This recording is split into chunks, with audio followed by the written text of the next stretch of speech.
ഈ റിപ്പോർട്ട് സമർപ്പിച്ചാലുടൻ Pampa police case register ചെയ്യുമെന്നാണ് ഞങ്ങളുടെ പ്രതിനിധി അറിയിക്കുന്നത്. പമ്പയിൽ നിന്ന് എ വി ജയശങ്കർ ചേരുകയാണ്. Jaishankar, good morning. പറയൂ ജയശങ്കർ, പമ്പയുടെ മനോഹാരിതയൊക്കെ ആസ്വദിച്ച് അവിടെ നിൽക്കല്ലേ, പറയൂ. Good morning S K N. കുറച്ച് ദിവസമായി പമ്പയിൽ തന്നെയാണ്. എന്തായാലും സ്വർണ്ണമോഷണവുമായി ബന്ധപ്പെട്ട് ലോക്കൽ പോലീസിന് കേസെടുക്കാനുള്ള ഒരു ഉന്നതതല നിർദ്ദേശം ലഭ്യമായി എന്നാണ് നിലവിൽ ലഭിക്കുന്ന വിവരം. ഈ ഹൈക്കോടതിയിൽ ദേവസ്വം വിജിലൻസ് റിപ്പോർട്ട് സമർപ്പിച്ചതിന് പിന്നാലെ പമ്പ പോലീസ് ഈ സ്വർണ്ണമോഷണത്തിൽ കേസെടുക്കും.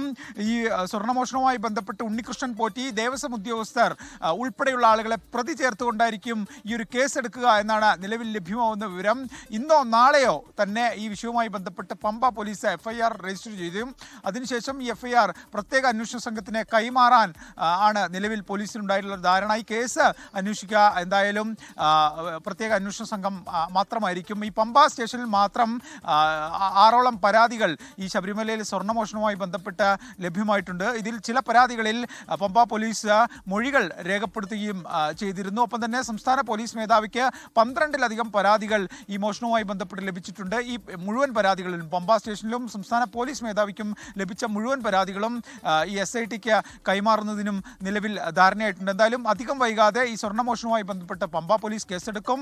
ആ കേസിന്റെ പുറത്തായിരിക്കും SIT അന്വേഷണം നടത്തുക എന്നാണ് നിലവിൽ മനസ്സിലാക്കുന്നത്. ഈ സ്വർണ്ണമോഷണവുമായി ബന്ധപ്പെട്ട് അവിടെ കൃത്യമായി മോഷണം നടന്നു എന്ന് തന്നെയാണ് ദേവസ്വം വിജിലൻസിന്റെ കണ്ടെത്തലെന്നാണ് മനസ്സിലാക്കുന്നത്. ഇതിൽ കേസെടുത്തൊരു അന്വേഷണം തന്നെ വേണമെന്നാണ് ദേവസ്വം വിജിലൻസ് ഇന്ന് ഹൈക്കോടതിയിൽ നൽകാനുള്ളൊരു റിപ്പോർട്ട്. ആ റിപ്പോർട്ടിന്റെ അടിസ്ഥാനത്തിൽ ആ റിപ്പോർട്ട് മാനിച്ച് ഒരു ക്രൈം നടന്നു, ഒരു മോഷണം നടന്നു എന്ന വിലയിരുത്തലിന്റെ അടിസ്ഥാനത്തിൽ ഒരു കേസെടുത്ത് തുടരന്വേഷണത്തിലേക്ക് കടക്കാനാണ് സംസ്ഥാന പോലീസിന്റെ തീരുമാനം. ജയശങ്കറാണ് വിവരങ്ങൾ നൽകിയത്. Thank you Jaishankar.